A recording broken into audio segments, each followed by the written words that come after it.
Hi everyone, this is Mindy Egan for Honeybee Stamps, and in today's card project, we're going to be taking a different look at our stencils. The products that I'm going to be using today are from Honeybee Stamps, so I have the Lovely Layers cats picked out.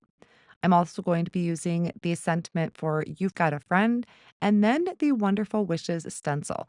Now, this stencil is actually meant to create a birthday cake that has a bunch of flowers on it, and I've been drawn to it lately. Every time I go through my stash, I look at it and I thought, those flowers are just really pretty. So what if I just did the flowers and instead of creating a birthday cake, I'm just creating this nice little scene on the front of my card.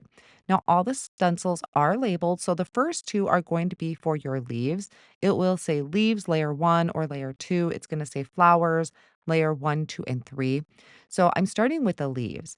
I have a piece of hammermill cardstock cut to 4 1/4 by 5 1/2, and I place the first layer of the stencil over the top.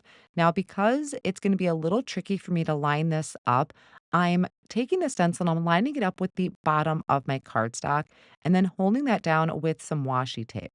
The first color I'm using is Sage ink. I have not used my Pink Fresh inks for a while, so I thought this would be a really great color combination. Now, after the first layer, I'm bringing in layer 2 of the leaves. Again, I'm going to line up the bottom of the stencil with the bottom of my cardstock to ensure that proper placement. And then I'm going to come in with eucalyptus. Now, I was a little worried that this wouldn't be dark enough or enough of a contrast. So I'm going to bring in, I think this is called spruce tips. The really cool thing about the stencils from Honeybee Stamps is that they're clear, so you can see your design underneath. You're not kind of guessing if the colors match or you're not guessing if it's lined up properly. You can see everything right through the stencil. Now, my next color is going to be the first layer of the flowers.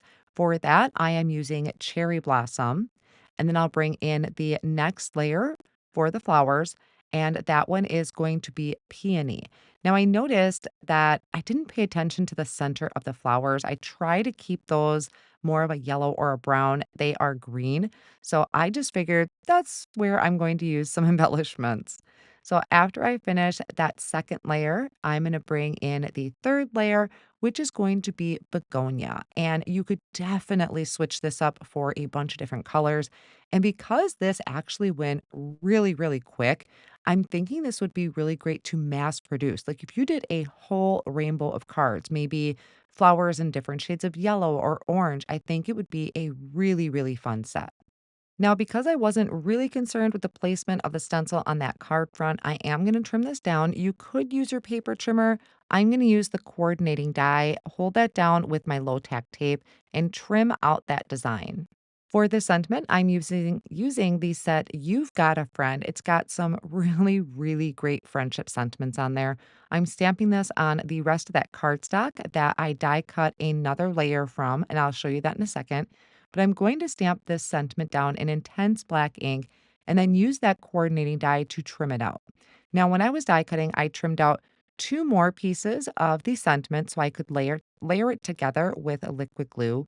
And I also trimmed out an additional piece with the coordinating die for my floral panel.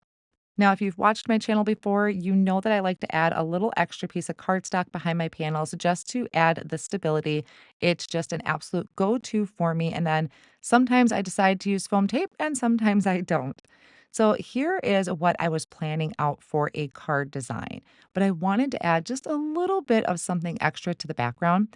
So I'm bringing in the vintage Flora background stamp. It is a gorgeous text background. So I removed the foam insert from my Misty. I'm inking up two corners, the opposite corners of the stamp using Misty Coast ink, which is a really light gray. And then I dabbed some of that ink away with a paper towel. So it's going to be very, very subtle, very scattered. You don't see it really well in the video, but it does show up in person for sure, and then a little bit in the pictures. I brought in some more ink, did the other corners, dabbed it even more so that it's very inconsistent in the background. Now, this is the panel that I trimmed out my stenciled piece, and I'm going to place this more towards the top of my cardstock, and I'm going to use a T-square ruler to help me get that straight. I just need to make sure my margins are even. Then I added this silhouette of a cat, and this comes from the Lovely Layers Cats die set. I think these are beautiful as silhouette images, and it kind of reminds me of a cat just sitting in the garden. So if you have any friends that are cat lovers or have cats, I think this is a great way to personalize that card for them. And then, as I mentioned earlier, I am bringing in some embellishments to cover the center of the flower. So these are just some gold glitter drops I have. And I did add one kind of down in the bottom corner. It didn't need it, but I needed to have three embellishments to kind of make that rule of three when it comes to uneven embellishments on a card front. And then finished it off with a couple highlights on the cat using a white gel pen. I have been wanting to do this with this stencil for a long time. I absolutely love how it came out. I think these would also make really great toppers for calendars. So I think there's a lot of use that can be had with this particular stencil. I hope you enjoyed today's card project and it has inspired you to take a look at your stencils in your collection. Thanks so much for joining.